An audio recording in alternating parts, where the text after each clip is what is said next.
Yeah. Der erste Deutsche, der richtig Welle schiebt. Flair. Die neue deutsche Welle. Agro Berlin 2005. Yeah. Hier kommt die neue deutsche Welle. Deutsche Welle, kommt die neue deutsche Welle. Deutsche Welle, kommt die neue deutsche Welle. Oh, oh, die deutsche Welle. Yeah. Hier kommt die neue deutsche Welle. Deutsche Welle, kommt die neue deutsche Welle. Deutsche Welle, kommt die neue deutsche Welle.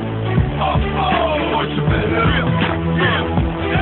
Ich passe mich in das Bild deiner Kackstudenten. Ihr wolltet mich nicht sehen. Guckt, wie das Land sich wendet. Leute rennen den Shop, wollen die neue deutsche Welle. Ich bin ein Hip-Hop-Tsunami, weil ich Leute überschwemme. Das ist schwarz, rot, gold.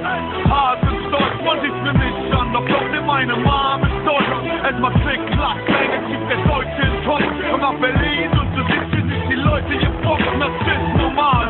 Das hier ist Multikulti. Meine Homies kommen von überall. Ihr holt die Bullen, wir sind die Außenseiter. Wir sind Agro Berlin, schwarz-weiß egal. Jeder hat die Agro in Berlin. Ich hab's gesagt, Mann, ich werd mich rächen. Ich werd kommen und die Herzen aller Mädchen brechen. Mit der Baby in der Hand. So crazy ist der Mann, ihr habt es nicht geschafft. Doch ich hätte das Game in meiner Hand. Hier kommt die neue deutsche Welle. Deutsche Welle, kommt die neue deutsche Welle. Deutsche Welle, kommt die neue deutsche Welle. Oh, oh, die deutsche Welle. Yeah.